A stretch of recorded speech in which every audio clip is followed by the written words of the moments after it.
রাধে রাধে। সব বন্ধুদেরকে জানিয়েছিলাম যে আমি আমার রাধাকৃষ্ণের মূর্তি তৈরি করতে চলেছি। তো আজকে রাধাকৃষ্ণের মূর্তিটা সম্পূর্ণ মাটি দেওয়া হয়ে গেছে।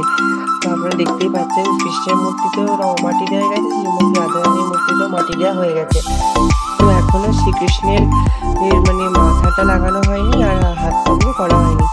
এখানে আমি দেখাচ্ছিলাম যে কৃষ্ণটা কতটা শক্ত মানে তৈরি হয়েছে এঁটেল মাটি দিয়ে। এই কৃষ্ণ যে ফাটলগুলো ধরেছে এটা কতটা লংজিভিটি, এই মাটিগুলো দিয়ে ঢেকে দেওয়া মানে খুব সুন্দরভাবে ঠাকুরটা দাঁড়াবে। আর এই শ্রীমতী রাধারানী, এই রাধারানী আজকে মাটি লাগালাম, তাই এখন মাটিটা ভিজে আছে আর কিছু কিছু জায়গা বেশ ফাটল দিয়েছে। আর এই ফাটল দেওয়া জায়গাগুলোকে আমি মাটি দিয়ে পূর্ণ করবো এবং কৃষ্ণ এবং রাধারানীর মূর্তিটাকে সম্পূর্ণ তৈরি করবো। এবং যারা যারা দেখতে চান আমার এই রাধাকৃষ্ণের সম্পূর্ণ মেকওভার বা লুকটা, অবশ্যই আমার চ্যানেলটাকে সাবস্ক্রাইব করবেন এবং লাইক করবেন যাতে আপনাদের এই ভিডিওটা সেভ হয়ে যায়। রাধে রাধে। পরের ভিডিওতে আসছি বিভিন্ন ধরনের।